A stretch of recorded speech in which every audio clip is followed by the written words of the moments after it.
सूरत से रमा जी पंड्या चरणों में नमोस्तु करते हुए पूछ रही हैं कि मुनिश्री क्रोध और आक्रोश को शांत करने के लिए जैन धर्म में कौन से प्रमुख उपाय बताए गए हैं?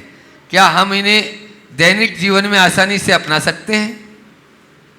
देखिए, क्रोध और आक्रोश एक बड़ी दुर्बलता है। शायद इस धरती पर कोई होगा जिसे कभी क्रोध ना आया हो अथवा किसी के क्रोध का शिकार न बना, है ना। नहीं आया तो किसी के क्रोध का शिकार बन गया। ये एक ऐसा नकारात्मक आवेग है जो क्षण भर को आता है लेकिन हमें भीतर तक हिला डालता है। इसका परिणाम बहुत भयानक होता है। आपने पूछा इस पर नियंत्रण का कोई उपाय है क्या? है।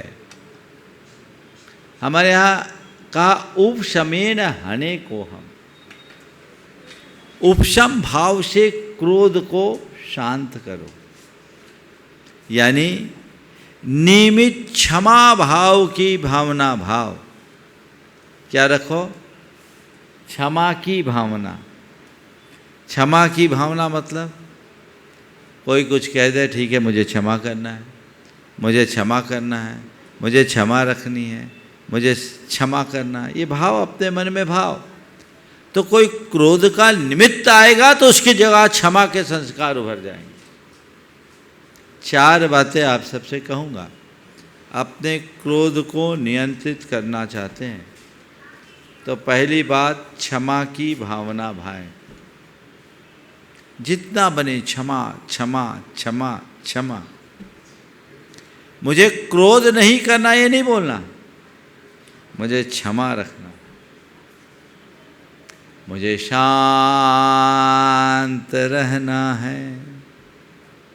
ये भावना है, आत्म सुझाव है। मुझे शांत रहना है, मुझे शांत रहना है, मुझे संयम रखना है, मुझे संयम रखना है। इसे बार बार आप दोहराइए।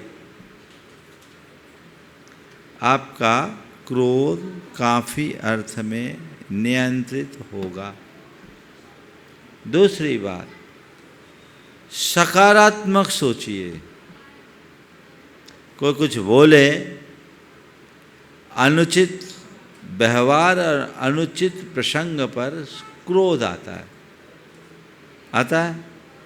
मन के विरुद्ध कोई बात हो जाए, मन के विरुद्ध कोई घटना घट जाए, यदि उस घड़ी में हम अपने मन को सकारात्मकता से जोड़ देते हैं तो उल्टा भी हमें सीधे दिखने लगता है। दिख सकता है कि नहीं दिख सकता? दिखता है।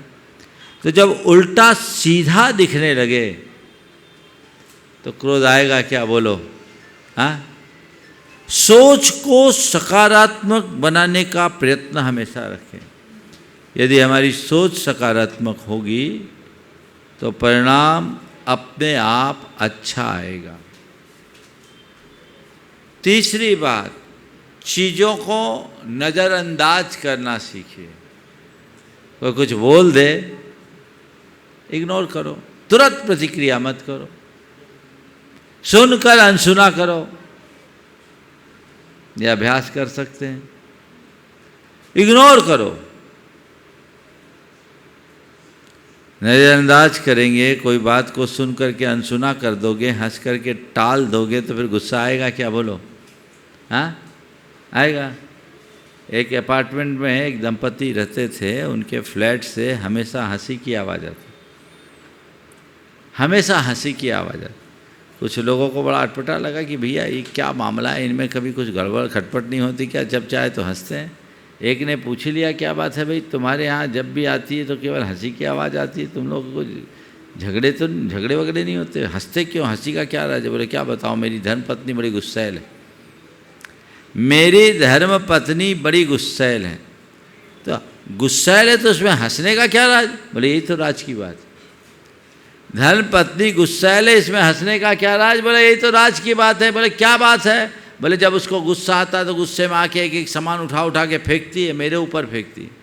गुस्सा आता है तो एक एक सामान उठा उठा के मेरे ऊपर फेंकती है, उसका निशाना लग जाता है तो वो हंसती है, और निशाना चूक जाता है तो मैं हंसता हूँ। इग्नोर करो। फिर चौथी बात, जब भी क्रोध आए,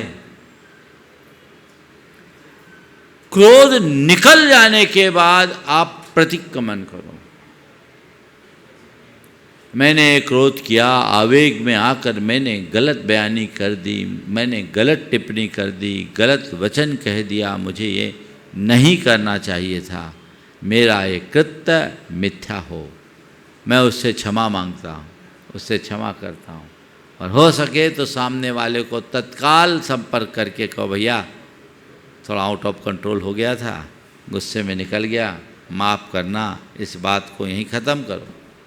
और एक का अवसर करो, 9 बार नमोकार अपने भगवान का स्मरण करो, पुनरावृत्ति न करने का साथ ही साथ संकल्प करो, अब मैं संयम रखूँगा, अब मैं शांत रहूँगा। ये अभ्यास आप कुछ दिन कीजिए, बहुत अच्छा परिणाम निकलेगा। बंधुओं, अभी हमने नकारात्मक शब्दों की विवेचना विगत दिनों से की, कल 20वां प्रवचन होगा। ये अ पर हुआ है लगातार, एक एक शब्द पर वर्णमाला के प्रथम अक्षर अ से एक एक शब्दों पर हुआ है, और ये अ अक्षर का कल 20वां प्रवचन होगा। और उसके बाद अगले चरण में जो हमारी श्रृंखला चालू होगी वो आ पर होगी, और आ पर ऐसे 10 नकारात्मक शब्दों की सकारात्मक विवेचना होगी, जिसे हम अपने जीवन की साधना का अंग बनाएं। ये एक एक शब्द जिनकी विवेचना अभी हमने विगत दिनों की, वो हमारी भावनात्मक दुर्बलताएं थी। अहंकार, अविश्वास, अधीरता, अनिर्णय, अकर्मण्यता, अवसाद,